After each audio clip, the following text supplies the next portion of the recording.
Let's welcome in now the athletics director for James Madison University, Mr. Jeffrey Bourne. And, of course, Mr. Bourne, as Coach Withers talked about, as Gage talked about, this weekend opportunity on the national stage, really, it's kind of the strategic plan kind of coming to fruition here. It is. And I mean, it's a great opportunity for the community, the school. We met this morning with the president's group and talked about what it meant, for everybody on campus, faculty member, all the way down to the alum and the fan that supports us through this. So it's exciting times. When did it come about on your radar that there was a possibility that James Madison was on the radar? Well, we sat in the game at Elon on Saturday, and we kept looking at our phones going, what are those other scores going on? We watched the Memphis score and the Alabama score, hoping that something positive was going to come out of that for us. And you figured you're in the 4 spot, you got a chance, a little remote. Let me tell you, it helps to have personnel working for ESPN. Obviously having Mr. Fitting there's a huge benefit for us. And I'm sure he had a lot to say at the end of the day in getting the game. Of course, when the Dukes had their national championship run in 2004, a lot of exposure came about from that championship. And then, of course, the win against Virginia Tech presented a lot of national exposure. Where do you think this particular event might place on that scale of national exposure? Well, it's right there. I mean, the Tech win was obviously a big win, as was the national championship. But to get the recognition on ESPN the way that we have in this game is really phenomenal. I mean, it's cut on the TV Saturday morning, as many of us do when we wake up and you're sitting there looking at what's going on at national level. I think it really elevates us, and when you look at what the young men have done on this team and what the coaching staff have done, to be able to put together the type of performance that they have, and I would add not just athletic performance, but what they're doing academically, it makes a tremendous statement. And I think it speaks to the planning that we've been doing. That's exactly the type of image and portrayal of this university and this athletic program that we want. Well, you mentioned it being the program, and it goes just beyond the football program itself, but all the support, everything else that is built as the foundation that helps to support the student athletes at JMU. Well, it does. I mean, it all fits together. It's kind of like a rug that's being woven together with all those different components. It takes the right type of internal staff. It takes the support of the university. It takes the support of fans and donors that make that possible for us. If you pull any one of those out, it's really hard to achieve at this type level. So one of the things, and I look at it not just for where the football program is this fall, but all of our fall sports programs. I mean, a 70% success rate in competitions in the fall, things are going well, and things are in a good position in order to put them in that place to make that happen. All right, we'll turn it over to other members of the media here at O'Neill's Grill with the athletics director, Jeff Bourne. Mr. Bourne, the decision was obviously left up to ESPN ultimately, but was there at any point an opportunity for JMU to make its case at all during this process? Well, I think the students made it. I mean, with their online presence, that makes a real difference. I mean, social media today, very powerful tool. Certainly every syndication network monitors and looks at that. So my hat's off to every one of those persons that put a plug in for us and made it possible. On behalf of the school, could you comment on some of the logistical challenges of bringing a production like College GameDay to campus? Yeah, I looked at that this morning. I mean, it's amazing to see what's involved in this. This is not a production truck and a trailer that pull in and set up. I mean, it's a major facility around the infrastructure they put in place. And that's going to be one of the components this afternoon as they walk campus and look at the locations, what works best for them. I think that's one of the misnomers, is that we dictate to ESPN where they will go and set up. That's their call. And they do this, of course, every week, and they have a good sense and feel for where they want to be or would like to be. Now, we're going to offer our opinion and go through that, but to me the big picture is they're here, they're in Harrisonburg. That's the major takeaway, and it's just a fantastic thing for not only our program but for the whole community. And I'm just wondering also as a follow-up, is there any coordination with the city of Harrisonburg in security-wise and logistic-wise? Right. Yeah, well, they travel with some of their own security, which I wasn't aware of, but it's fairly a self-contained operation from their standpoint. But then we're responsible for everybody we bring to the party. So It'll involve town, it'll involve the university, and this afternoon the group that's compiled to work with them in their original planning team, it's a fairly extensive group representing a broad range of people around campus and community. So that'll be a full afternoon. Mother Nature's cooperating so far with us, so it's a good sign. Mr. Bourne, can you just talk about the progress this illustrates that the football team has made? I know you're proud of the entire athletic department as a whole, but the football program under Coach Withers, how does this illustrate how far it's come?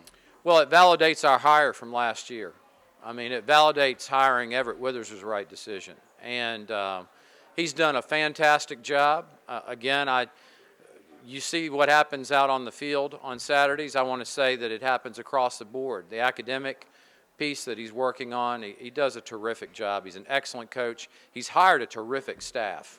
You look at them, they were very young, but they have tremendous energy. They're great football coaches, and their ability to recruit and to work with the young men that are already in our program has just been really something special to watch. And again, my hat's off to he and the staff, and again, they got the right amount of support around them. You know, the university supports them and helps make things possible, along with their donors and their fans. So it's a combined effort.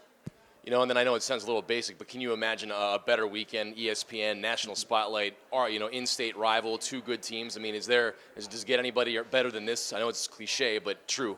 It is true. I mean, but it's what we live to do, right? I mean, in sport, you look to be competitive. You look to build programs that can kind of stand the test of time. You want to be able to hire good staff and employees. And I think when you've got a group like we do right now in our program, and particularly in the football staff, really bright days ahead for them. Gage talked about his phone blowing up. How about yours? Have you heard from other administrators? I didn't hear a thing. Not a word. And maybe somebody that kind of surprised you that you heard from. Well, I mean, it's interesting because you get comments from people all across the country. I mean, I was active in the NCAA there for a number of years in the selection process, and so all those people that were on that team, I got email notes from a couple of the NCAA employees, athletic directors at schools, major institutions across the country who are friends of mine. It's nice to be recognized in that light.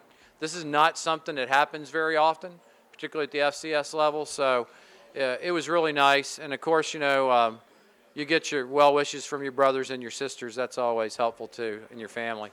So it was very good. I mean, a lot of people have reached out, and again, I think it validates what these young men and this coaching staff have been able to do.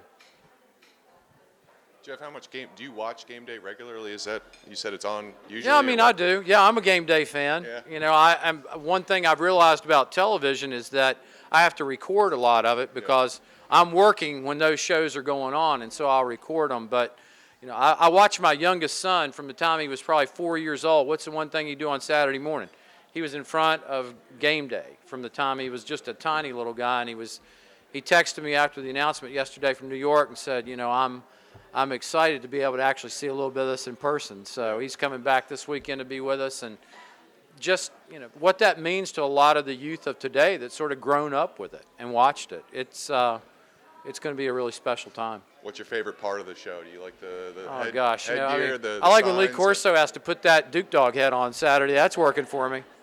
We make sure that we have one of those. But I think their introspection of the game is very good. I mean, they've obviously done their homework. They start right now working for the rest of this week to be educated, which our staff is going to help them do and make them feel like they've been one of the Dukes for the whole season and know what's here. So I appreciate that. I appreciate the work that they do and the fact that they just don't pop in on a Saturday and pop back out. They really do take time to be around your kids during the week at practice and get to know the coaches.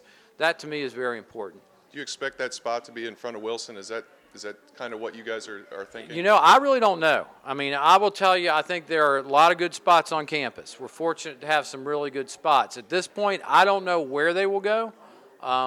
As we said, we'll have discussions with them this afternoon on what we think might be the best venue, but they do this week in and week out. I mean, they have a feel for what they want as a company and kind of what they feel like will be important, and we're going to work with them. I think the real takeaway is, they're here, and it's going to be huge Saturday wherever they set up, wherever they be. What's your expected? What are you expecting that morning in terms of turnout? You have any idea of how many people could actually be here? You know, I'm hoping it's 12,000 people or wherever they are. I mean, I know we're going to get a great student turnout. That buzz is already going on in the student body, and we've talked about how we're going to handle the students that are going to get an opportunity to be in that pit area and how that will all work. We'll validate this afternoon with ESPN on that. And then, of course, just the turnout from campus and people. I've had emails and texts this morning from fans that said, I don't have tickets to the game, but I'm going to come to this event. I'm going to be there in that crowd on Saturday morning. Hopefully I'll find a ticket. You know, part of that, I'm sure, is a plea saying, hey, how about helping me with a ticket, right? If I had them, I could help them, but I don't have them. But it's the energy and just the special thing.